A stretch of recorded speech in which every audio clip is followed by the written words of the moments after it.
இன்னைக்கு சுண்டக்காய் குழம்பு எப்படி பண்றதுன்னு பார்க்க போறோம். அதுக்கு நான் இன்னைக்கு 2 கைப்பிடி போல சுண்டக்காய் எடுத்து கட் பண்ணிட்டு தண்ணியில போட்டு வச்சிருக்கேன். தண்ணியில போடலைன்னா அது கருத்துரும்.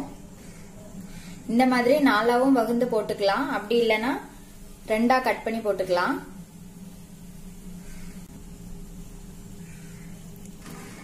லைட்டா இப்படி பிசைஞ்சோம் அப்படின்னா அதுல உள்ள விதை எல்லாமே கீழே போயிரும். முத்தின விதை தான் கீழே போகும், பிஞ்சு எல்லாம் போகாது. முத்தின விதை வந்து கசக்கும், அதனாலதான் இப்படி பண்றது.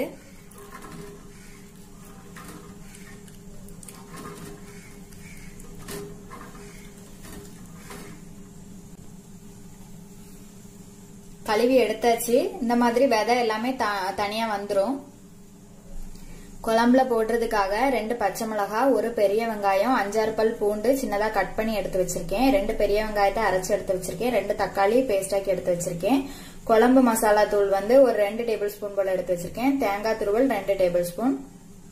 குழம்புக்கு தேவையான அளவு புளி தண்ணியில ஊற வச்சிருக்கேன். தாளிக்கிறதுக்கு கடுகு, வெந்தயம், கருவேப்பிலை. நம்ம இப்ப எப்படி பண்றதுன்னு பார்க்கலாம்.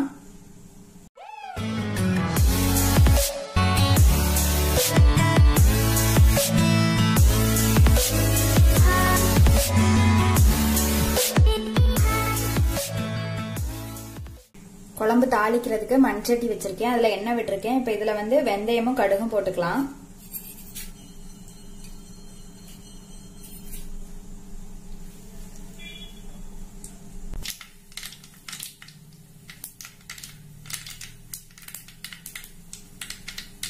கருவேப்பிலை,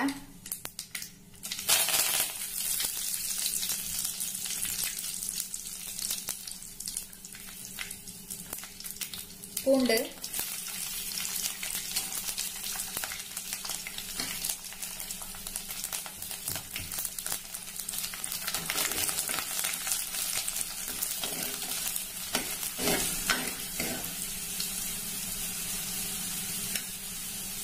வெங்காயம், பச்சை மிளகாய் போட்டுக்கலாம்.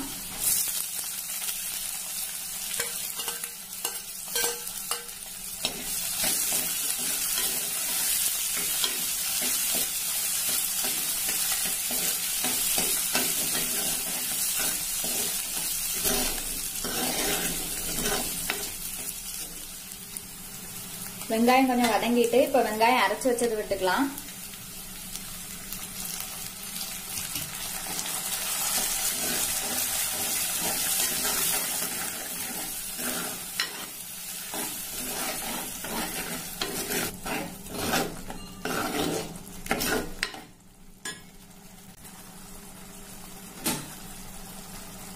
தக்காளி அரைச்சது விட்டுக்கலாம்.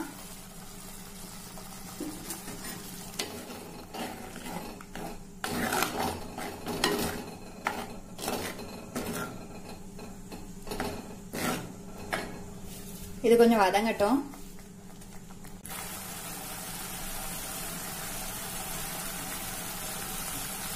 தக்காளி வெங்காயம் எல்லாம் வதங்கியாச்சு. இப்ப இது கூட சுண்டக்காய் போட்டுக்கலாம்.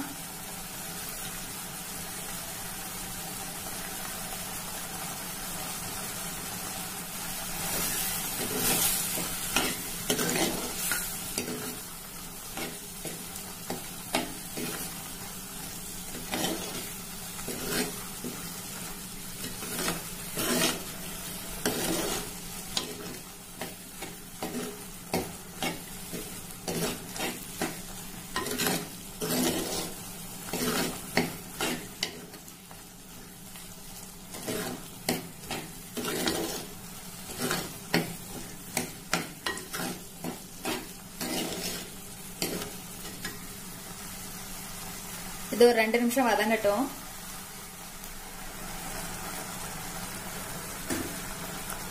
சுண்டக்காய் கொஞ்சம் வதங்கியாச்சு. இப்ப இது கூட குழம்பு மசாலா சேர்த்துக்கலாம்.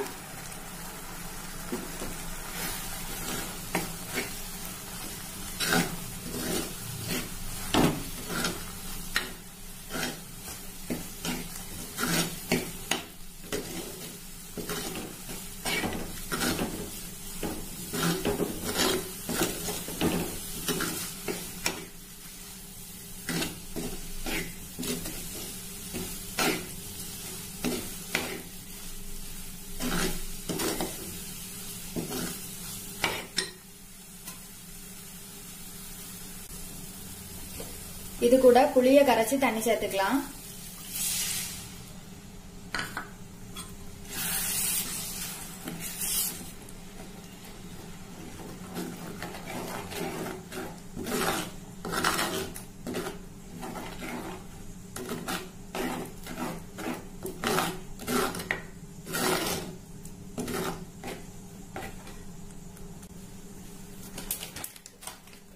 இது கூட கொஞ்சம் உப்பு போட்டுக்கலாம்.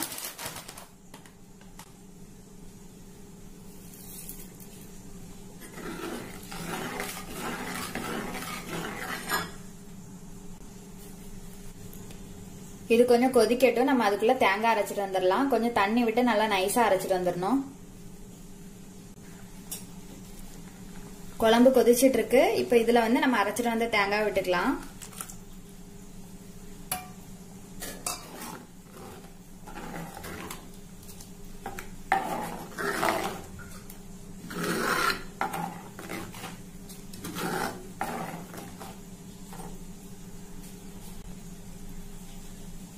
குழம்புக்கு தேவையான அளவு தண்ணி விட்டுக்கலாம்.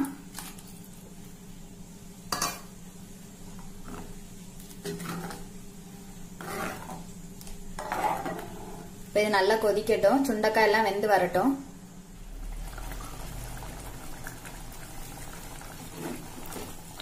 குழம்பு நல்லா கொதிச்சு கெட்டி ஆயிடுச்சு. எண்ணெயும் லேசா பிரிஞ்சு வந்தாச்சு. சுண்டைக்காயும் வெந்தாச்சு. இப்ப அடுப்பு ஆஃப் பண்ணிக்கலாம். குழம்பு ரெடி ஆயிடுச்சு. இது மாதிரி நீங்களும் செஞ்சு பாருங்க. செஞ்சு பார்த்துட்டு எப்படி இருக்குதுன்னு சொல்லி கமெண்ட்ல சொல்லுங்க.